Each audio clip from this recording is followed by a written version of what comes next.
This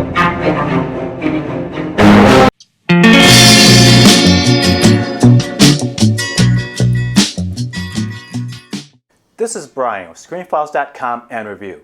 What I'm talking about today is the third episode of the 5th season of Black Mirror, titled Rachel, Jack, and Ashley Too.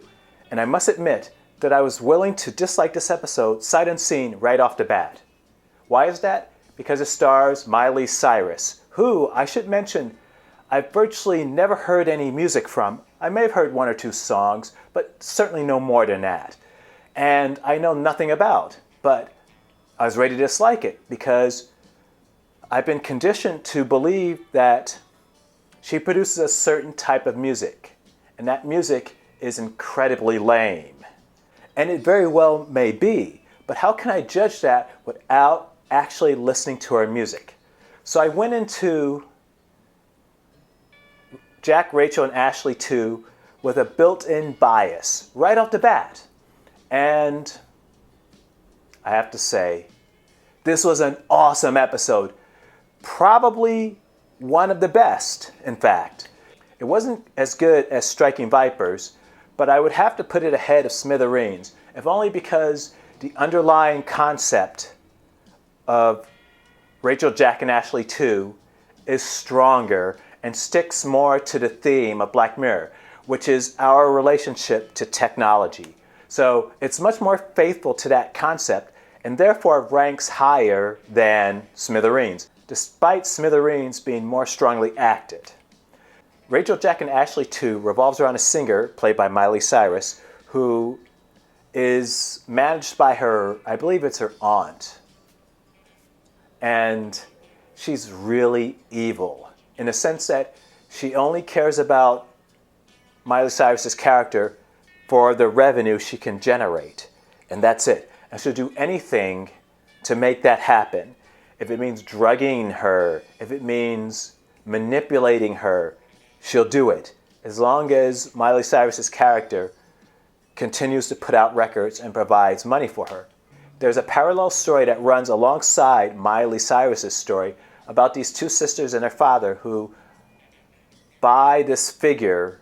It's kind of like those robotic dogs, but instead it's a human, and it's kind of Siri-like in that it talks to you, it engages with you, and so on. Through some science fiction-y type brain transference type stuff. It's nonsense, but it's interesting nonsense. It has somehow managed to essentially be Miley Cyrus's character. So you have a little doll, no more than this tall, acting and talking like a human. It's funny, it's clever, it's well done, it's well acted. It's a great episode.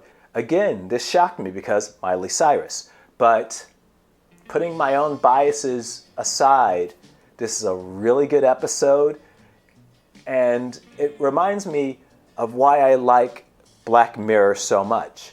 It's that thematically, all the episodes are linked, but they don't necessarily have to be the same type of thing, in that you can have comedy.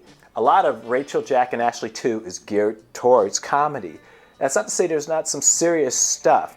There's some wince-worthy scenes in it, in terms of a person embarrassing themselves in front of large crowds. For me, that's some of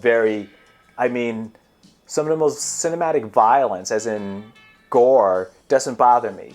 But certain emotional beats will really just totally knock me off my feet. And a person being embarrassed in front of lots of people is one of those things. For me, I would literally close my eyes to something like that if it's really done well. It's really hard for me to watch. And there's scenes in this episode that are almost unwatchable for me. It's well performed, and it's just shocking in the embarrassment that this character must be feeling. But as I said, it's also a pretty funny episode, and it meshes together very, very efficiently and in a very interesting manner. And those two storylines I mentioned earlier converge, but they do so seamlessly. Because for a while watching it, I was going, where is this going? Why are we seeing these two storylines, and what's the point? But Just let it play out. It makes sense. Rachel, Jack, and Ashley Too is a really, really good episode, and the 5th season of Black Mirror is probably the most satisfying yet. This is Brian of ScreenFiles.com and Review. As usual, let me know what you think. Have a good night, and peace.